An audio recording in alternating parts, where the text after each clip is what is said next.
I couldn't. I love the night. That's the only time I feel really alive. That's what David wanted. Blood, I was to find, was a necessity as well. A vampire in love with a slayer. It's rather poetic. I am the monster the breathing men would kill. I am Dracula. Good evening, my fellow vampire lovers. The sun is going down, and you know what that means. It's time for me to record another episode of my podcast, The Beautiful Dead. As always, I'm your host, Lena Nazari. Go to lenanazari.com, The Beautiful Dead Podcast on Instagram, blah-de-blah. You guys don't care about all that, I know. You're all very savvy. If you want to find me, you know how to find me. I am going to be at Monster Mania in Oaks, Pennsylvania. That is in November. Go check that out. I'm very excited. This will be my third year going there, and while I'm out there, I'll be doing some fun stuff for the podcast, and then obviously Reese, my latest novel, it's the first time it will be at a con. So that is pretty exciting. I'm excited. Are you guys excited?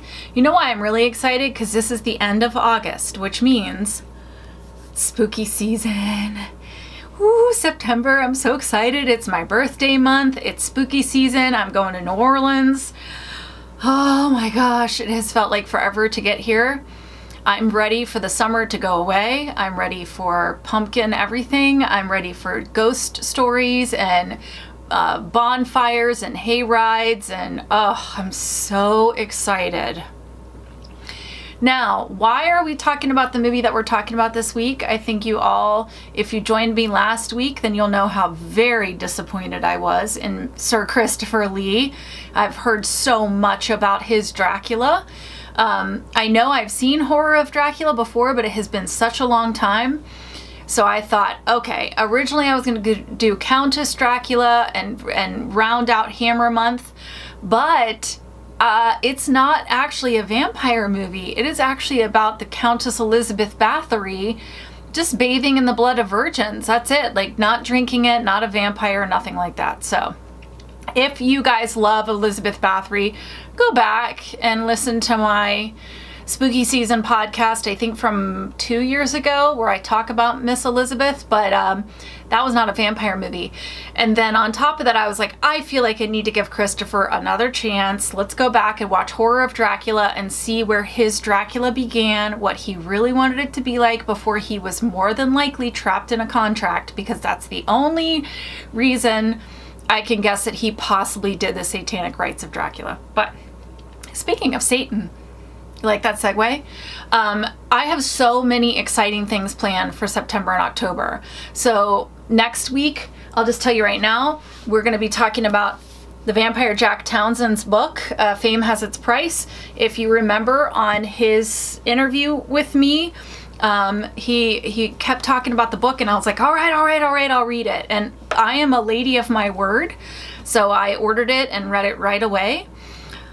So come back next week to hear not just what I thought about the book, but we are going to break down his vampire universe, because nobody is safe from my podcast. So if you choose to be a creator of vampire media or fiction or anything, you know that I'm going to break it down. We're going to talk about everything. So come back. That's how we're kicking off spooky season. So you know it's going to be exciting. Back to why I said speaking of Satan, the third week, I think, of September, we are talking about the Satanic Panic. So I know it's not vampire specific, but again, September is my birthday month. I get to do whatever I want, and I want to talk about the Satanic Panic, because watching the Satanic Rites of Dracula like kicked that off in my brain. I'm like, remember the Satanic Panic?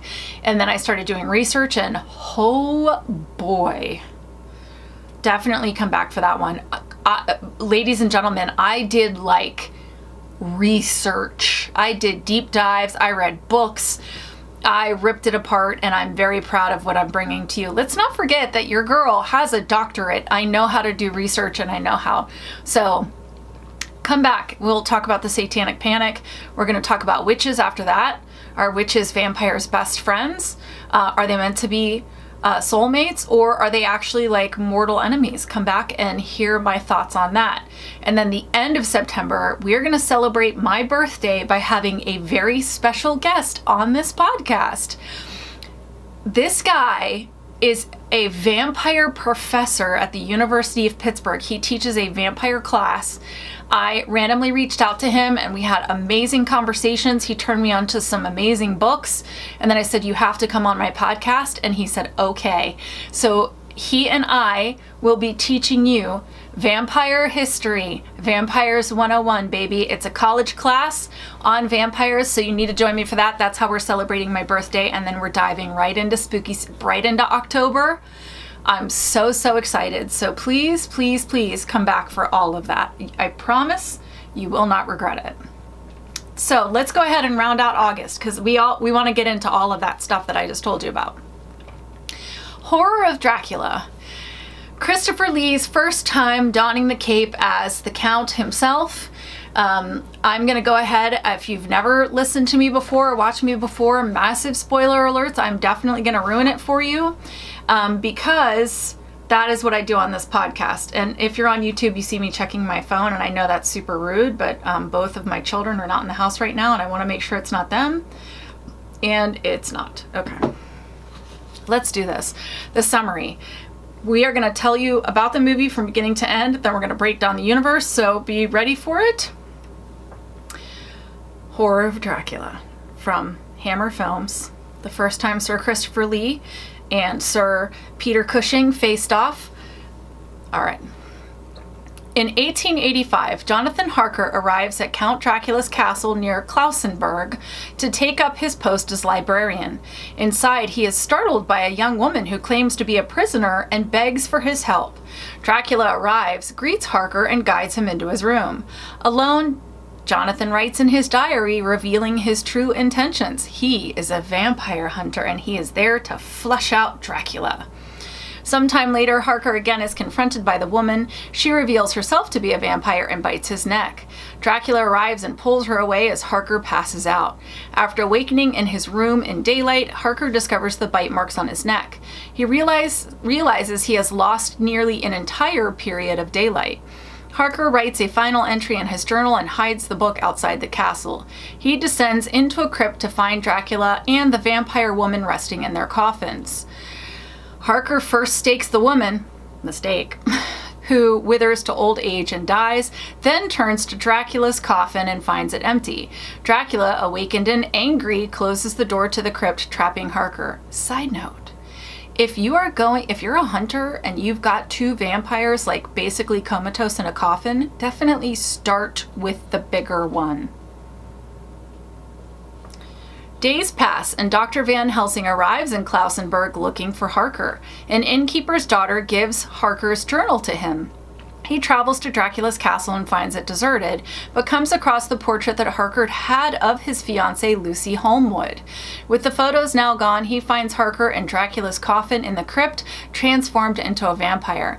Van Helsing stakes him before leaving for the town of Karlstadt and delivering the news of Harker's death to Arthur Holmwood and his wife Mina, brother and sister-in-law of Lucy, who is now ill. When night falls, Lucy opens the door to her terrace and lays bare her neck. Already, it bears the mark of a vampire bite.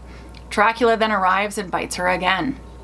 Mina seeks out Van Helsing's aid in treating Lucy, who begs the maid Gerda to remove his prescribed garlic bouquets and is found dead the next day. Van Helsing turns over Harker's journal to Arthur. 3 days after her burial, an undead Lucy lures Gerda's daughter Tanya into the graveyard, where Arthur has found Lucy's tomb empty. Van Helsing appears and wards Lucy off with a cross. He explains to Arthur that Lucy was targeted to replace the woman that Harker killed. Van Helsing suggests using her to lead them to Dracula, but Arthur refuses, and Van Helsing stakes her in the coffin. Arthur takes one final look at Lucy's body and sees her at peace. Van Helsing and Arthur traveled to the border crossing into Ingolstadt to track down Dracula's coffin. Meanwhile, Mina receives a message supposedly from Arthur telling her to go to Karlstad, where Dracula waits. The next day, Arthur and Van Helsing visit the undertaker but find Dracula's coffin missing. Later, Arthur tries to give Mina a cross to wear, which burns her, revealing that she is turning into a vampire herself. These hunters are really dropping the ball. During the night, Dracula appears inside the house and bites her. Arthur agrees to give her a blood transfusion administered by Van Helsing. When Arthur asks Gerda to fetch some wine, she tells him that Mina forbade her from going into the cellar. Upon hearing this, Van Helsing bolts downstairs and finds Dracula's coffin, which is empty. Dracula has escaped with Mina, intent on making her his new vampire bride. A chase ensues as Dracula rushes to return to his castle before sunrise. He attempts to bury Mina alive outside the crypt, but is interrupted by Van Helsing and Arthur. Pursuing Dracula inside the castle, Van Helsing struggles with the vampire before eventually tearing down the curtains to let in the light. Van Helsing forms a cross with 2 candlesticks, driving Dracula into the sun's rays, and he crumples into dust as Van Helsing looks on.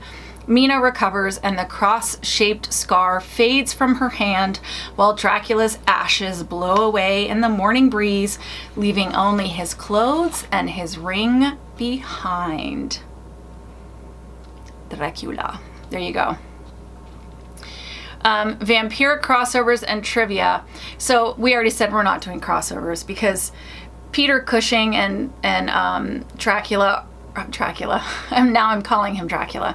Christopher and Peter were in so many Hammer films as Van Helsing and Dracula. Is just like such a waste of time.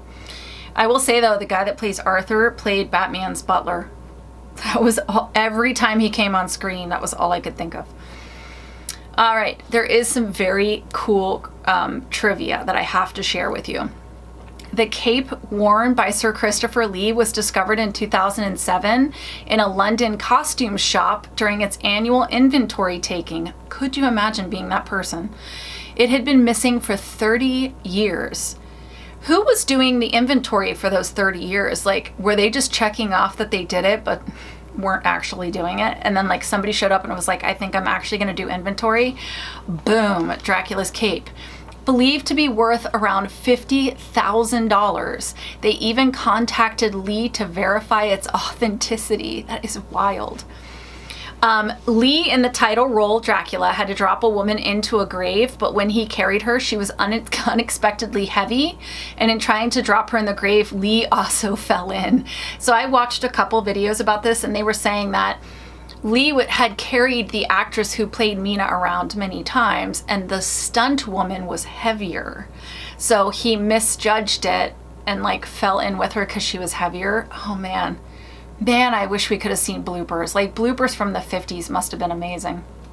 And then last but not least, very, very convoluted trying to talk about Van Helsing and Dracula being in other movies, but this is so amazing.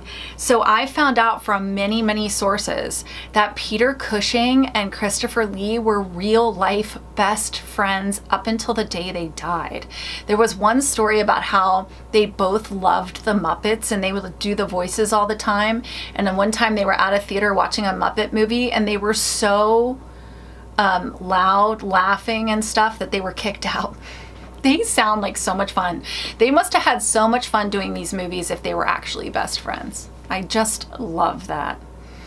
All right, let's break down the universe of 1958's Horror of Dracula.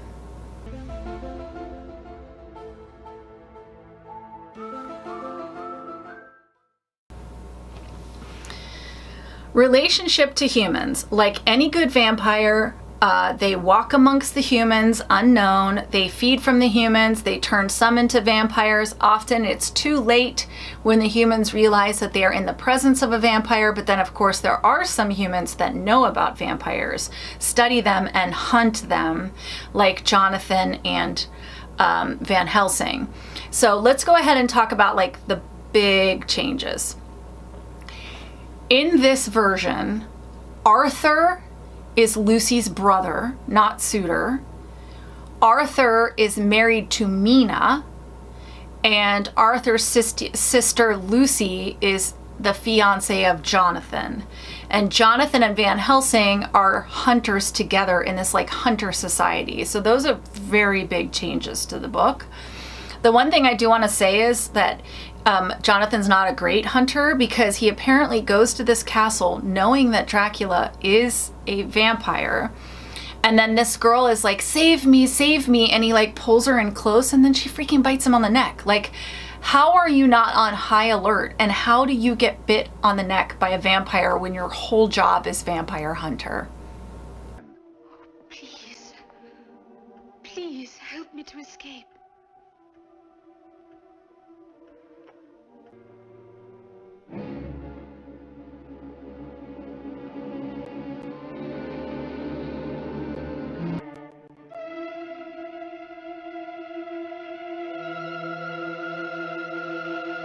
Just saying.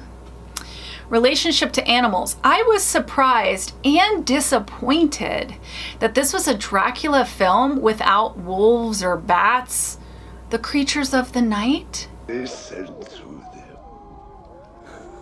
them. The children of the night. What sweet music they make. No, not in this one. Using Dracula is such a rich opportunity to have animals. As a matter of fact, we see Dracula around horses. He's like, I don't know what you would call it, I guess driving this carriage, and he's like whipping the horses to get them moving. So clearly the horses are not affected by him, and he can't control them, because then we see Van Helsing and Arthur doing the same thing. So he's just leading these horses like any human would. So clearly he has no effect on animals. And Van Helsing even explains to Arthur, everyone thinks that vampires can turn into bats, but they actually cannot. And I'm like, wow, nothing? Not even like I can control wolves? Nothing, really? Appearances. They appear human until you see otherwise, and that's only when they want you to see otherwise. Dracula looks as you would expect. He's very well dressed. He has a cape. And I have to say, this is my favorite Dracula cape so far. That is an impressive cape. And on Christopher Lee, it's very impressive, especially when you first see him and he comes down the stairs. Great entrance.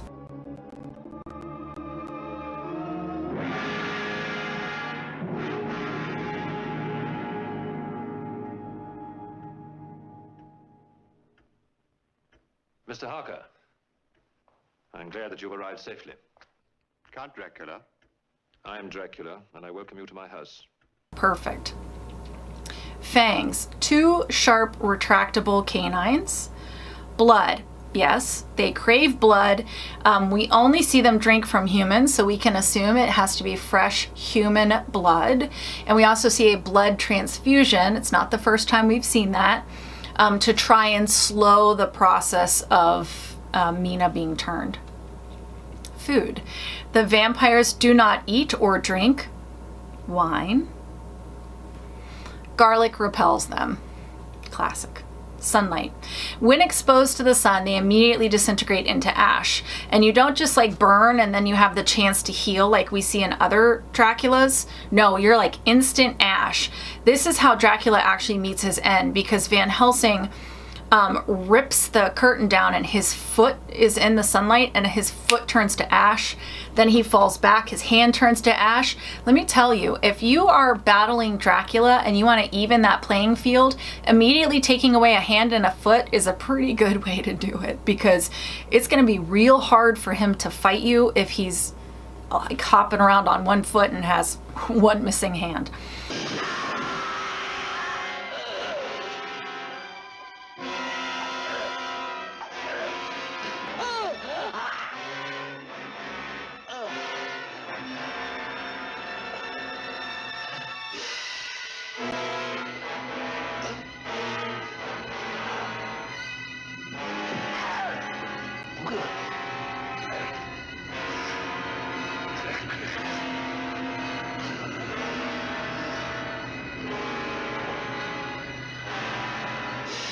But eventually he does fall into the sunlight, and this is how he dies. Sleep. The vampires sleep in a coffin on the soil of their homeland. However, I want to point out two things, since this is a vampire breakdown podcast. First off, none of the coffins have lids. The one in Mina's basement does, but Dracula's not even in that one. And can I also point out the fact that the coffin in the basement is like dainty, and Christopher Lee is massive. So I don't know how he would fit in that coffin. I don't believe it. I think the props department showed up with that coffin and Christopher was like, I can't get in that. And the director's like, don't worry about it. You're not even in it. It's just to have in the props. But also, like, if you slip into a coma when you go into these coffins, which is what happens, wouldn't you want to have not just a lid on it, but like I would padlock that shit from the inside, because I know that I am vulnerable while I'm sleeping. I would drop that lid, padlock it from the inside, and make it a little bit harder for you to get to me while I'm sleeping. This is just basic stuff, vampires. Think about it, use your brain, work harder, not smarter. I'm just saying. No, the other way around, work smarter, not harder. I did not do that on purpose, and I am not editing it out. I also want to say they're sleeping on the soil of their homeland. We're going to address that again when we get to rules, okay? So put a pin in that one. And I also want to say that Dracula has like a little pillow in his, which I'm like, okay, that looks comfy. I'd climb in there with him. Christopher Lee, not a bad looking dude. I would definitely climb in there with him. All right, holy items. Repelled and burned by crosses.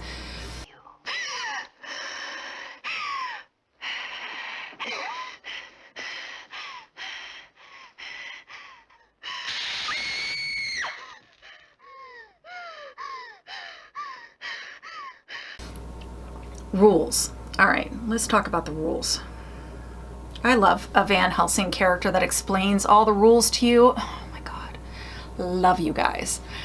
Okay, so according to Van Helsing, the vampires need to sleep on the soil of their homeland, correct? So Jonathan gets turned into a vampire after he kills the bride and is found sleeping in Dracula's coffin. Now, we all know where Dracula's from. If you need a history lesson, not England, which is where Jonathan is from. So unless Jonathan had a bag of English soil on him that he poured over top of Dracula's soil, that doesn't work, does it? Now you're sleeping on Romanian soil or Transylvanian soil when you're an Englishman. Again, I'm thinking whoever wrote this in the 50s never thought that some vampire nerd was going to come and break down their rules, but here I am. I'm not clear on the whole like needing to be invited in bit. The one thing we see is Lucy like opens the doors wide open for Christopher.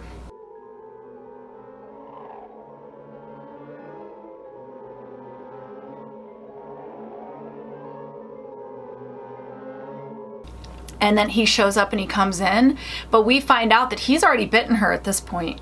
Does he need, he probably, if he needed invited in, she's already done it for the previous bite.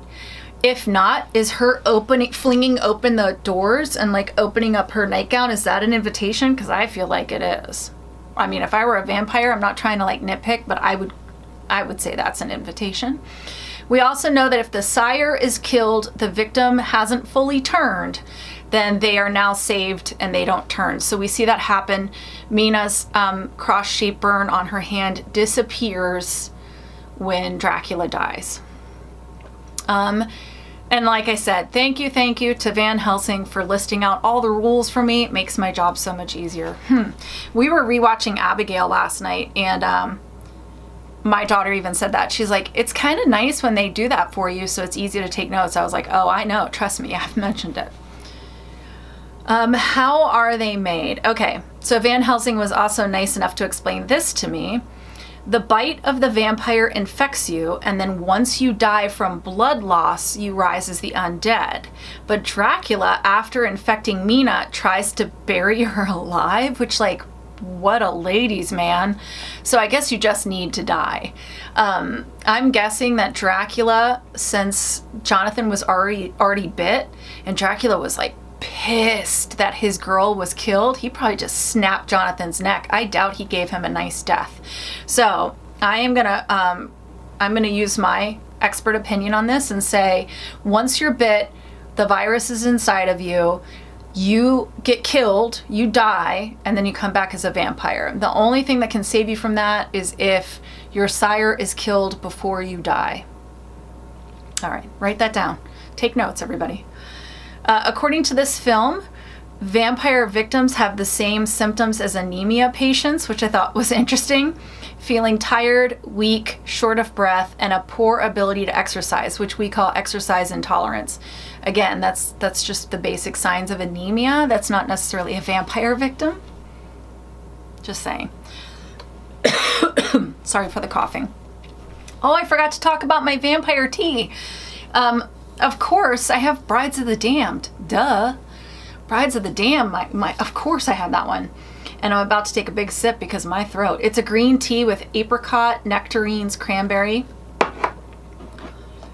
It has been hot as hell here, so that's probably why I'm so dry. Heartbeat or breathing? This is never addressed. Now, I want to say I watched them very closely and they were definitely breathing in their coffins. I understand that's probably the actors who are breathing, but this is a thorough podcast and I expect you as the actor or actress to not breathe if you are playing a vampire who cannot breathe. I saw behind the scenes of Miss Winona Ryder doing Mina. Doing Elisabetta when we have our opening sequence and she's laying in the base of the cross. And I watched them film it and they were like, deep breath, hold. Deep breath, hold. And that's how they edited it so that she wasn't breathing. Like, they could have done that in the 50s. So if I see your chest rising and falling, Christopher, then I'm going to say you're breathing. Okay. How do they die? Staked to the heart or the sun. When the vampire bride is staked, she grows old. And then when Lucy is staked, she looks the same. So that tells me when the vampire is killed, it returns to its chronological age.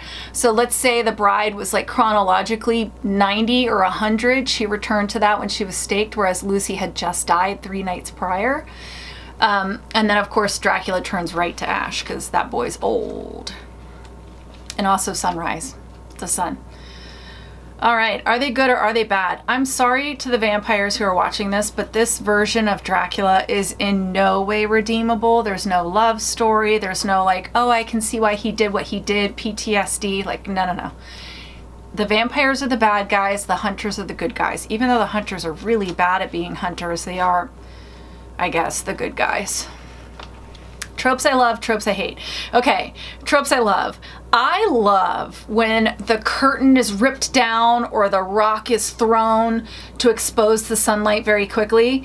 It's a classic trope in vampire stuff and I'm here for it. I love when they do that. And let me tell you something, Van Helsing does it in such a badass way in this. Like Peter, I don't know what kind of gymnastics background he has, but man, he jumps up on the table, he goes running, he takes a flying leap, grabs the curtains, rips them down, like grabs the candlesticks, jumps in Dracula's face. Like he is nimble and he's in like dress shoes too. The one thing I'll say too that made me chuckle was when he jumps up on the table, he kicks over a pile of books and the whole pile falls together because it was clearly like a prop pile all stuck together. I was giggling. Tropes I hate. Speaking of the sun, I hate a quick sunset. So when Jonathan is staking the bride, he walks in full sunlight. Dracula looks over and the sun goes from full sun to complete darkness in 2.5 seconds. And I'm like, boo, I hate when they do that. I understand that they need it to move the story along, but it just like takes you out of it because it's so unrealistic. It just takes you out of the whole thing. It would have made more sense if he was like walking in and you were seeing the sunset behind him and he knew he was up against the clock. But instead, they had him walk in full daylight and then just like turned off the spotlight that was outside of the window. And they're like, yeah, people will just think the sun went down. I also hate a bite is all it takes. You guys already know this about me. I want a classic, sexy embrace. I don't just want like a bite and now you're screwed. Just saying. Powers. As with the relationship to animals, I'm very disappointed with the powers or the lack thereof. He's not faster than the humans. He's not stronger. He and Van Helsing wrestle, and it appears like they have similar abilities, even though, like, just as human beings, Christopher Lee is so much bigger than Peter Cushing, but they like have a whole wrestle. Now he is immortal. That is something. He's like 600 years old, so you got to give him that. And he does seem to have some kind of influence over Lucy because she locks the door, opens the back doors, takes off her cross, lays in bed as like an offering to him. Now, he has already bitten her at that point, so I think that you have to have already bitten them to control their minds. Because he like sends a fake note to get Mina in the first time, so I feel like he just like ambushed her and bit her, and then he had control over her. If he could control humans like at all the time, he would have used it on the hunters, I'm sure. But it just works on Lucy and Mina after he has bitten them. The ratings. All right, let's do this. Very big deal to rate Dracula. No matter how bad the story may be, I always take this very seriously when I'm reading Dracula. So let's do this. How scary or evil are the vampires of the horror of Dracula? As we said, they're not extra strong or extra fast. They can't control you unless they've already bitten you, but they do go after children, which is quite evil. They are bound by the sun, so that they lose a point for that. And they're very helpless in their coffins. So I gotta take another point away for that one. Plus, it's also super stupid to not have lids on your coffin if you are in a coma and you just need a stake to the heart. So I'm gonna take a point away for you just not having a lid and a lock. But he is going after Lucy and Mina as revenge for losing his bride. So he's like, you want to kill my bride? I'll take your sister or your fiance and your sister-in-law. I'll take them both. That's pretty evil. Dracula does appear to be very intimidating, but I think it's because Christopher Lee is 6'5". He like fills the doorway. He's a big man. And he has this crazy look in his eyes all the time. And I don't think it's because he's a vampire. I just think they put these like bloodshot contacts in his eyes, or they put contacts and it made his eyes bloodshot and he just looks crazy all the time and he fills the doorway. I just can't in good conscience give these vampires a very high scare score. So I ended up with 4 out of 10 stakes to the heart for scariness and evil. I mean, it feels fine. It's not impressive, but it's not a 0, right? So it's fine. How sexy or alluring are the vampires of Horror of Dracula? It doesn't appear that Dracula has any kind of special allure or pull. He wouldn't have to be tricking people into his room or into his house if he had some kind of allure or pull. We see him with a woman and she just looks terrified. But then once he locks eyes with her, she kind of relaxes. Or she's just like, I give up. I can't fight. There's no point. Like, this guy's 5 times bigger than me. He leans in and it looks like he's gonna like smell her hair or kiss her, and then he just goes for the neck. So I don't think he cares about sex. I don't think he's trying to be like very sensual. Plus, when we first meet him, he has this bride that's begging Jonathan. She's like, please get me out of here. Not a good sign.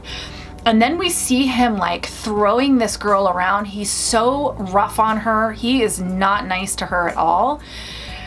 He throws Mina into an open grave and then starts to bury her, which is very like, you are mine, you will be mine. I don't care what I have to do. I know being buried alive is a horrific death, but I don't care because I want a girl and you're here. Now you take that and you compare it to like Gary Oldman's Dracula or Frank Langella's Dracula, and Christopher is looking very, very unsexy. I'm just saying, is he more sexy than scary? Oh my God, no. I'm gonna give him a 2 out of 10 onks for sexiness and allure, which is such a shame because Christopher Lee is a very handsome man, but this Dracula is not going to seduce you. You're not going to dance amongst candlelight. He's not going to whisper poetry in your ear. Like, he's going to throw you in an open grave and then bury you alive. And then he's going to pull you out once you're dead and treat you like garbage. Yikes. All right, my thoughts. So remember, we chose this one because last week Christopher Lee's version of Dracula was in the Satanic Rites of Dracula, which was like one of the worst movies I have ever seen. And I was like, oh my God, I have to give him another chance. I just feel it. It feels like the right thing to do. So that was why I ended up watching this. So yes, while this movie was much, much, much better than that one, and I have seen many worse Draculas, this version was just, it was okay. Like, I'm not mad that I watched it.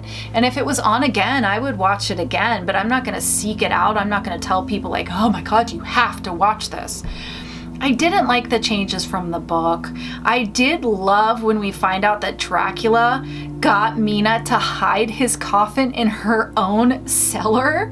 So Arthur and Van Helsing are like searching the land. They've been out for like days trying to find Dracula. He's in the same house and they've been leaving Mina alone with him. I was like, that's amazing.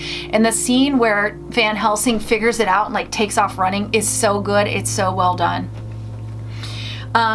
It has that classy feel that the older movies have. And I understand that in that time, they couldn't really like show the sexiness of Christopher Lee per se. And I did read that he wanted to bring out some of the characters' erotic and sensual side.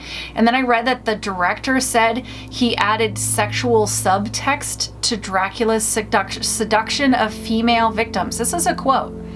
In his view, Dracula preyed on the sexual frustration of his women's victims. He viewed Mina as unhappy and sexually frustrated, a bored housewife who seeks sexual release in her relationship with Dracula. I did not see that at all. I was like, wait, what?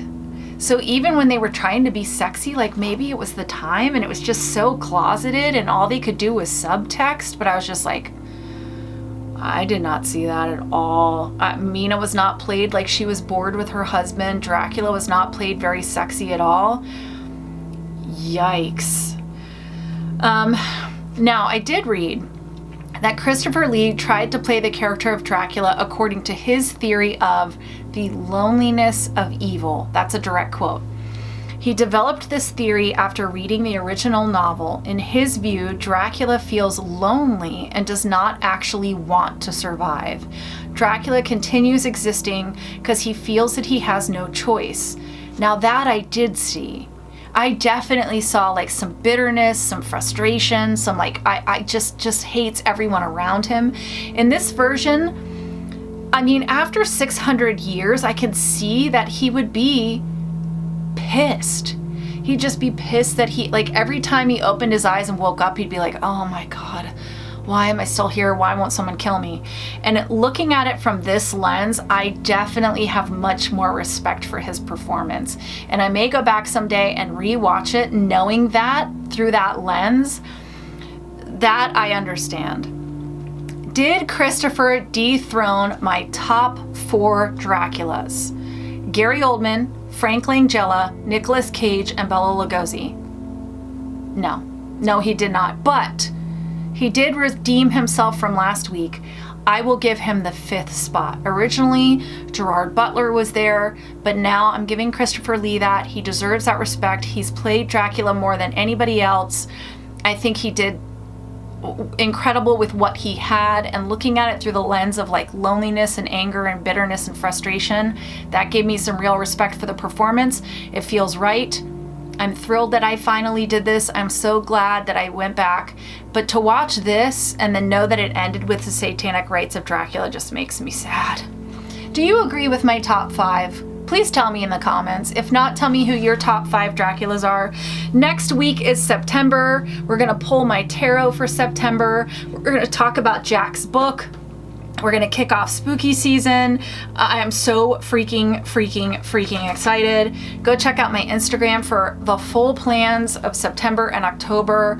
I'm telling you, you do not want to miss these episodes. I have put so much time and energy and love and blood and sweat and tears into this, knowing what you guys want. So just trust me, come on this spooky journey with me.